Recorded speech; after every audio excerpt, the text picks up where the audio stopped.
Vous aviez carte blanche. Oui, vous aviez carte blanche. On vous a demandé. Oui, c'est vrai. On vous a demandé où vous vouliez nous emmener. Et vous souhaitiez en fait aller à la Bibliothèque nationale dans le 2e arrondissement Richelieu. Alors, elle est magnifique. Ah oui, franchement, là, vous avez eu de la chance parce que vous avez eu une visite pour vous tout seul. Et alors, vous avez goûté à ça avec une gourmandise très grande. Anne Rousselet-Blanc et Laurence Boulet vous ont accompagnés.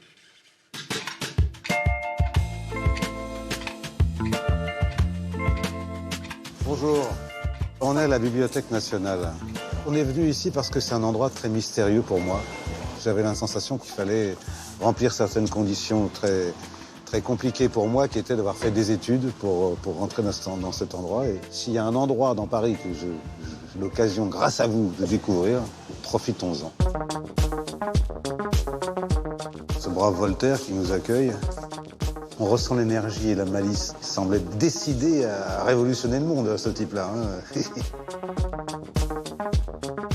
Allons aux heures du spectacle. Sarah Bernard. Je l'adore, elle ressemble tellement à une ancienne fiancée. Quand je vois ce tableau, à chaque fois, je me dis c'est drôle. C'est un truc, hein, quand même. Hein, l'odeur, je suis ému. Moi, de toute façon, rien m'émeut, mais j'ai ce caractère comme ça, être très impressionnable. Ça m'est arrivé au cinéma de jouer un bibliothécaire. Il avait une folie, il avait une poésie, quelque chose.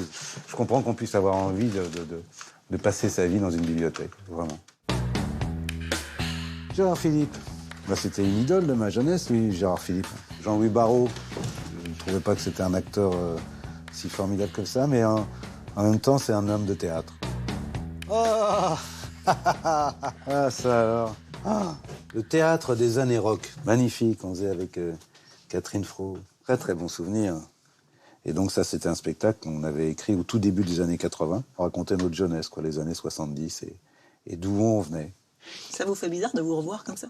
Oui, ça va quand même. Je suis pas effrayé du temps qui passe. Parce que je regrette pas, je continue à être tout à fait un jeune homme.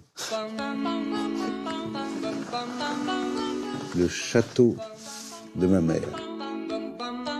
On est avec Pagnol. Lui, alors, il écrit carrément comme un écolier, quoi, au porte-plume.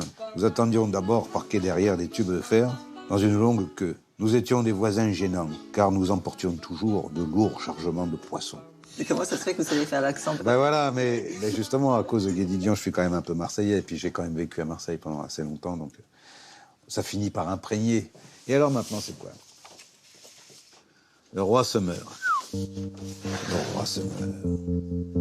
Ah, il est teigneux, hein, parce qu'on sent qu'il appuie fort sur le... Ça doit être un teigneux, quand même. Il y a une rage, hein, chez lui, hein, quand même. Cette autodestruction des hommes le révolte profondément. Je l'ai vu jouer 2 fois. C'est Michel Bouquet, peut-être l'acteur qui a le plus profondément marqué les acteurs de sa génération. Il a touché la grandeur, Michel Bouquet. Et les livres, chez vous, vous aviez une grande bibliothèque? Pas trop, il n'y avait pas beaucoup de livres chez moi quand j'étais enfant. Le premier livre vraiment à moi, c'était un prix. C'était un prix que j'ai eu à l'école, à la fin de l'année. La salle des manuscrits. Vous avez écrit un livre sur votre père. Quel rapport vous entretenez avec l'écriture?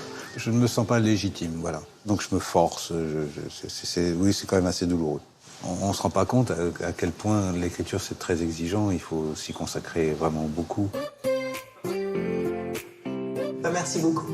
À bientôt. C'est moi qui vous remercie de m'avoir permis cette occasion. Rentrer à la Bibliothèque nationale, formidable.